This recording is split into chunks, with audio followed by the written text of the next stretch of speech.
Hello दोस्तों, हर हर महादेव।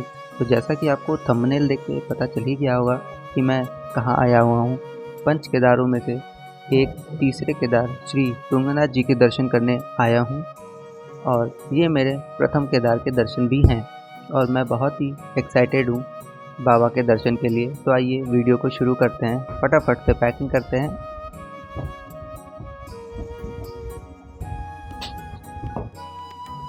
चलिए यात्रा की शुरुआत करते हैं। करीबन रात के 12:30 बजे हम अपनी सवारी लेकर निकलते हैं और पेट्रोल की टंकी फुल कराते हैं और उसके बाद हम अपनी यात्रा का श्री गणेश कर देते हैं।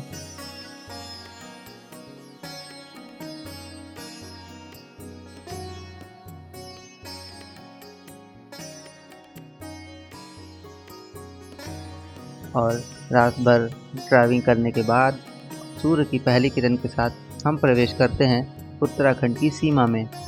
दिन जैसे जैसे चलता है हमारी यात्रा भी आगे बढ़ती जाती है और हर की पौड़ी पर माँ गंगा का आशीर्वाद लेते हुए हम अपनी यात्रा को जारी रखते हैं।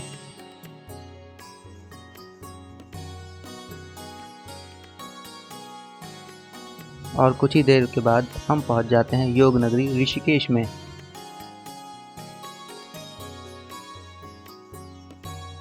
योग नगरी को पार करके लगभग 10-15 किलोमीटर के बाद हम रेस्ट करने के लिए रुकते हैं और चाय की चुस्की का आनंद लेते हैं।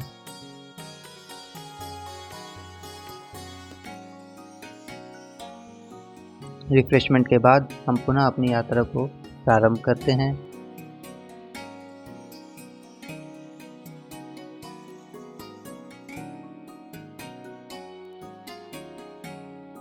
जैसे जैसे यात्रा आगे बढ़ती है हम उस स्थान पर पहुंचते हैं जहां भगीरथी और अलकनंदा के संगम से उद्गम होता है पतित पावन मां गंगा का। इस स्थान को देवप्रयाग के नाम से भी जाना जाता है, जो उत्तराखंड में पंच प्रयागों में से एक है। यहाँ पर आपको जो हरे रंग की नदी दिख रही है इसे भगीरथी और भूरे रंग की जो नदी दिख रही है इसे अलकनंदा कहते हैं, जिनके संगम से होता है माँ गंगा का उद्गम। तो देखने में बहुत ही खूबसूरत लगता है। तो यहाँ पे बहुत से यात्री रुककर फ़ोटोज़ खींचते हैं और इन्हीं लम्हों को आंखों में कैद करके और कैमरों में समेटकर मैं अपनी यात्रा पुनः प्रारंभ कर देता हूँ और अपनी यात्रा पे चलते चलते इन मनोरम दृश्यों का भी आनंद लेते हैं।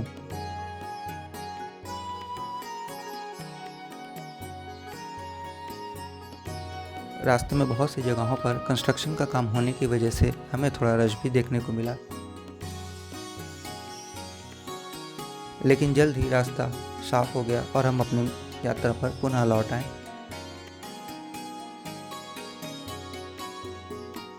आपको जो मंदिर दिखाई दे रहा है इन्हें 4 धामों की रक्षक देवी भी कहा जाता है। इनका नाम है माँ धारी देवी। माँ को प्रणाम करके माँ का आशीर्वाद लेते हुए हम यात्रा में आगे बढ़ते हैं और फिर आगे बढ़ते हुए हम पहुंचते हैं रुद्रप्रयाग पर, जो कि पंच प्रयाग में से एक प्रयाग है, जहां पर केदार घाटी से आती हुई मंदाकिनी और अलकनंदा का संगम होता है, जिसके बाद यह अलकनंदा के नाम से ही आगे प्रवाह होती है। अपने वाहन से जाने का आपको सबसे अच्छा फ़ायदा ये है कि आप इन रास्तों पर कभी भी कहीं भी रुक के आप इनका आनंद ले सकते हैं। अपने कैमरे में इस खूबसूरत नज़ारे को कैद कर सकते हैं, अपनी फ़ोटोज़ क्लिक कर सकते हैं। तो हम भी अपने कैमरे में इस खूबसूरत वादियों को कैद करते हुए आगे का रास्ता तय करते हैं।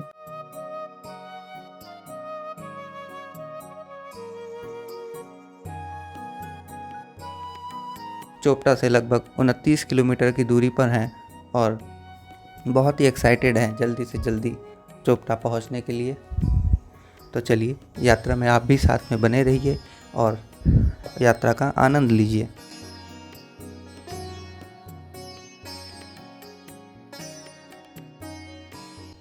तो फाइनली एक लंबे सफ़र के बाद हम पहुंच चुके हैं अपने स्टे पर। हमने चोपटा में जहां से ट्रैकिंग स्टार्ट होगी उससे 2 किलोमीटर आगे अमर रिजॉर्ट में बुकिंग की थी 2 महीने पहले, जिसका चार्ज हमें उस समय पड़ा था 2000 से 2500 के बीच का।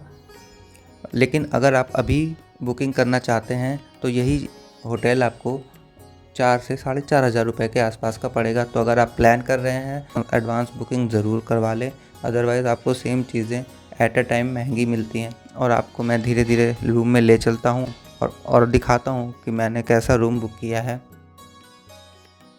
तो अभी हम रूम में एंटर कर रहे हैं और आप रूम देख सकते हैं। एक यहाँ पर डबल बेड दिया गया है, एक सिंगल बेड है, 2 चेयर हैं और जो कि काफ़ी स्पेसियस है और वेरी क्लीन एंड हाइजीन है। एक वॉशरूम दिया गया है जिसमें एक वेस्टर्न सीट, बकेट, शावर और एक सिंक भी दिया गया है।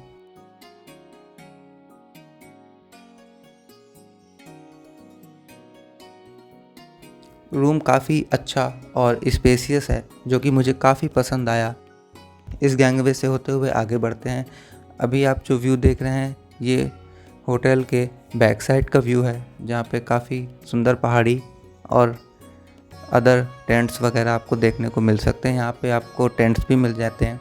अभी आप जो व्यू देख रहे हैं ये होटल के बैक साइड का व्यू है जो कि बहुत ही खूबसूरत है। तो अब हम रेस्ट करते हैं। तो अब हम फटाफट से नहाएंगे और थोड़ा रिफ़्रेशमेंट लेने के बाद आपसे दोबारा मिलते हैं। Hello guys, again I am back. अभी शाम के 5:30 हो चुके हैं और यहाँ का टेम्परेचर लगभग 17 डिग्री सेल्सियस के आसपास है, जो कि घटता ही जा रहा है। अराउंड 9 डिग्री सेल्सियस तक टेम्परेचर जाएगा रात में। और अभी नहाने के बाद फ्रेश होके बिल्कुल फ्रेश हो चुके हैं। पानी बिल्कुल ठंडा पानी, बिल्कुल जैसे लगा कि बर्फ़ उतर के आ रही है। और फटाफट से हम नहा के रेडी हो चुके हैं। स्नैक्स वगैरह रिफ़्रेशमेंट ली है। देन अभी हम चाय वगैरह पियेंगे और फिर डिनर करेंगे और रेस्ट करेंगे। आज हम कल ट्रैकिंग हम early morning 5:30 to 6 o'clock start करेंगे। देन आपको सारी अपडेट धीरे धीरे देते जाएंगे, तो बने रहिए चैनल पर। अभी की सिचुएशन कुछ इस तरह है कि टेम्परेचर 17 डिग्री से घटकर 13 डिग्री सेल्सियस पर आ चुका है और काफ़ी ठंड बढ़ गई है। आप यहाँ पे ट्रैक करने आने वाले हैं तो अपनी वार्म कपड़े और अच्छी जैकेट, कैप्स, ग्लव्स ज़रूर लेकर आएँ, जो आपको हेल्प करेंगे ठंड से बचाने में और ट्रैकिंग को इजी करने में। और रेनकोट भी रखें क्योंकि यहाँ पे कभी भी मौसम बदल रहा है और बारिश हो रही है, तो अपना ध्यान रखें। अब तो हमने डिनर कर लिया है और अब फाइनली हम रेस्ट करेंगे और अर्ली मॉर्निंग सुबह उठ के ट्रैक करने की तैयारी करेंगे और आपको भी लेकर चलेंगे इस यात्रा पर। तो तब तक के लिए गुड नाइट फ्रेंड्स, मिलते हैं मॉर्निंग में। मॉर्निंग गाइस, अभी बज रहे हैं सुबह के 5 और टेम्परेचर है 9 डिग्री सेल्सियस और बहुत ज़्यादा ठंड है, बहुत तेज़ हवा चल रही है। तो फटाफट से फ्रेश होते हैं और चलते हैं, यात्रा की शुरुआत करते हैं। सुबह कड़कड़ाती ठंड में उठने के बाद फाइनली अब हम रेडी हो चुके हैं अपनी ट्रैकिंग के लिए और बस अब हम निकल रहे हैं बाबा के पास जाने के लिए, क्योंकि हमारा होटल 2 किलोमीटर दूर था ट्रैकिंग पॉइंट से। तो हम अपनी सवारी में वापस से बैठकर ट्रैकिंग पॉइंट तक जाते हैं और यात्रा को शुरू करते हैं।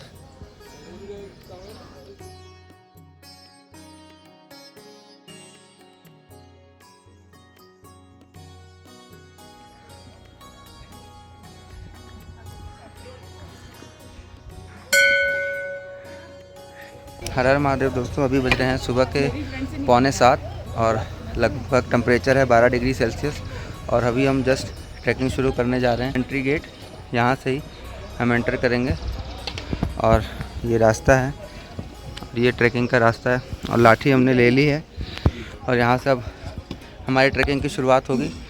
तो ठंड अब धीरे धीरे कम हो रही है और सूर्योदय होने वाला है। तो बस महादेव का नाम लेके आगे बढ़ते हैं और आपको अपडेट करते रहते हैं कि रास्ते में और क्या क्या चीज़ है।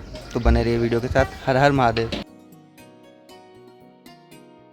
क्योंकि ये पूरा area Kedarnath wild life sanctuary के अंदर आता है, तो यहाँ पर जगह जगह पे आपको साइन बोर्ड भी मिलेंगे। जैसे बोर्ड यहाँ पर इन्होंने नो प्लास्टिक बैग का एक बोर्ड भी लगाया हुआ है, जो कि बहुत ही अच्छी चीज़ है। लोग यहाँ वहाँ कूड़ा या प्लास्टिक की बोतल फेंक देते हैं, जिससे काफ़ी पोल्यूशन होता है।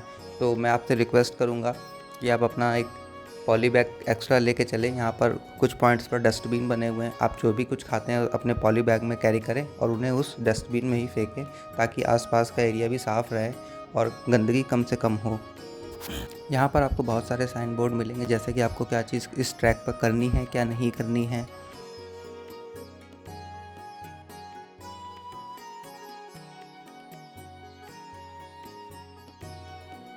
तो साइन बोर्ड पर लिखे सभी नियमों को अच्छी तरीके से पढ़ते हुए हम यात्रा में आगे बढ़ते हैं। और अभी आप जो चारों तरफ ये पौधे देख रहे हैं, पेड़ देख रहे हैं, ये बुढ़ास के पेड़ हैं जिनमें बुढ़ास के फूल निकलते हैं, जिनसे यहाँ पर एक रुआवज़ा की तरह रस बनाया जाता है, जो कि यहाँ पर ही मिलता है और बहुत ही फेमस है और पीने में काफ़ी मीठा और स्वादिष्ट होता है, जो कि यहाँ पे इसे एक नेचुरल तरीके से ही बनाया जाता है। अभी आप जो देख रहे हैं यहाँ पर मंदिर का इतिहास लिखा गया है, आप वीडियो को पॉज करके पढ़ सकते हैं। यह मंदिर लगभग 1000 साल पुराना बताया जाता है। इसका निर्माण पांडवों द्वारा किया गया था। 3680 मीटर की ऊंचाई पर है और जो कि आप ट्रैकिंग देख सकते हैं, कितनी खड़ी चढ़ाई है, कितनी स्टीप चढ़ाई है।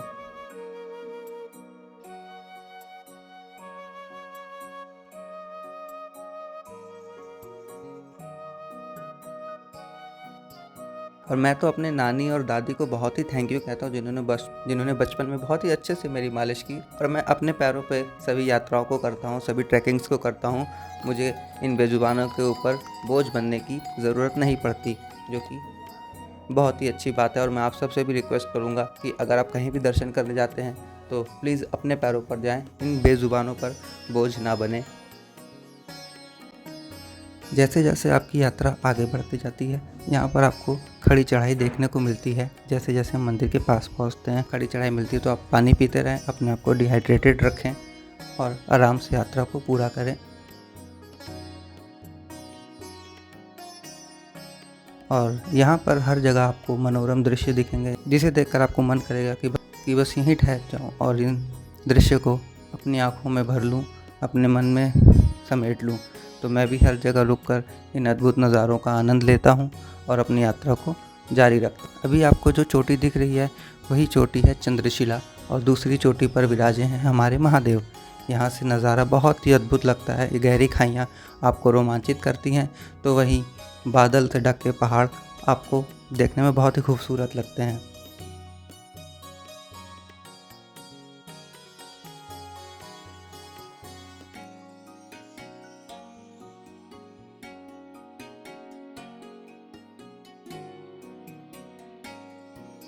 तो चलिए चलते हैं मंदिर की ओर।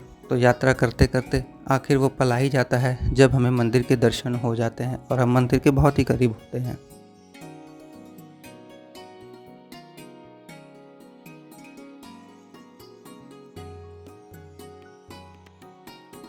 आप जैसे जैसे मंदिर के पास आएंगे तो आपको मार्ग के दोनों तरफ प्रसाद की दुकानें और रिफ़्रेशमेंट के लिए यहाँ पर अलग से होटल वगैरह भी बने हुए हैं, जहाँ पर आप अपना ब्रेकफास्ट कर सकते हैं, लंच कर सकते हैं, डिनर कर सकते हैं, और यहाँ पर स्टे की भी व्यवस्था है।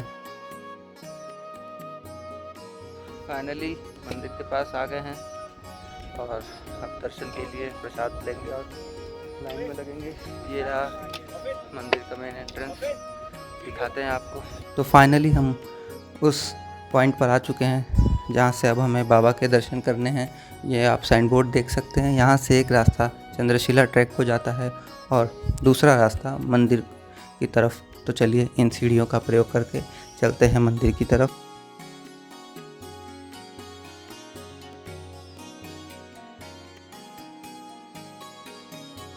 तो फाइनली हम आ चुके हैं मंदिर प्रांगण में। सामने आपको मंदिर दिखाई दे रहा है जिसमें विराजे हैं हमारे पंच केदारों में से एक तीसरे केदार श्री तुंगनाथ जी, जहां होती है भगवान शिव के भुजा की पूजा। इस मंदिर की सुंदरता तो देखते ही बनती है। यहाँ आते ही कि रास्ते की सारी थकान, दुख, तकलीफ, पीड़ा सब कुछ ख़त्म हो जाता है। और यहाँ पे सबसे अच्छी बात यह है कि यहाँ पे सभी भक्तों को समान जलाभिषेक के लिए लाइन में लगाया जाता है, जिससे वो बारी बारी शिव जी का जलाभिषेक कर सकते हैं, जिसके लिए कोई भी वीआईपी लाइन नहीं लगी, कोई भी चार्जेस नहीं लगे, जो कि एक बहुत ही अच्छी बात है और ये सभी मंदिरों में होना चाहिए।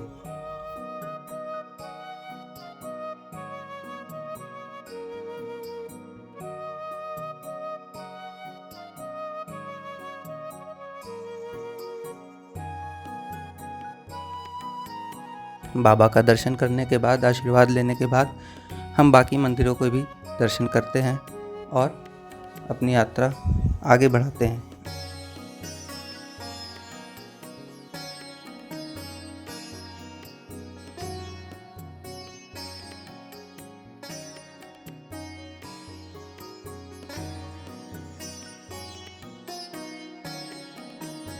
अब हम अपनी यात्रा को आगे बढ़ाते हैं और चंद्रशिला ट्रैक की ओर आगे बढ़ते हैं। चंद्रशिला ट्रैक का रास्ता आप जैसा कि देख सकते हैं इन गहरी खाइयों के साथ ही चलता है और यहाँ का रास्ता बिल्कुल कच्चा है, पहाड़ों को काट कर बनाया गया है, जो कि पक्का नहीं है, जो कि आपको और भी रोमांचित करता है। इसी के साथ हम अपनी यात्रा को आगे लेके चलते हैं। तो जैसा कि आप देख रहे हैं कि यहाँ पर बिल्कुल खड़ी चढ़ाई है। यहाँ पर तुंगनाथ ट्रैक से भी ज़्यादा कठिन चढ़ाई है, तो आराम से चलें, धीरे धीरे चलें और अपनी यात्रा को पूरा करें।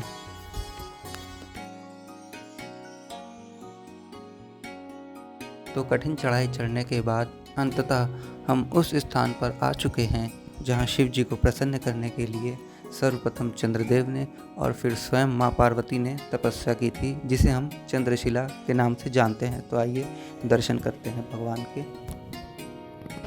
हर हर महादेव दोस्तों। तो अभी हम अपने अंतिम पड़ाव चंद्रशिला पे पहुंच चुके हैं, जो कि काफ़ी मुश्किल भरा ट्रैक है और ऐसी जगह पे आपको आना भी चाहिए जिससे आपको अपनी मेंटल हेल्थ के साथ फिज़िकल हेल्थ का भी पता चलता है। और अभी मैं आपको यहाँ से शो करता हूँ यहाँ से कितना अच्छा व्यू।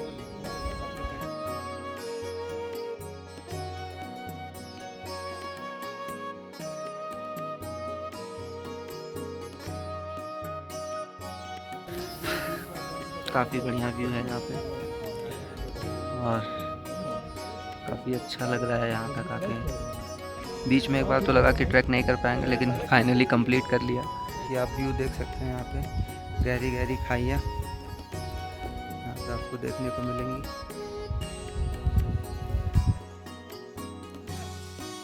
चढ़ाई है, खड़ी चढ़ाई है 4 किलोमीटर की, इसीलिए इसे वर्ल्ड हाईएस्ट शिवा टेम्पल भी कहते हैं।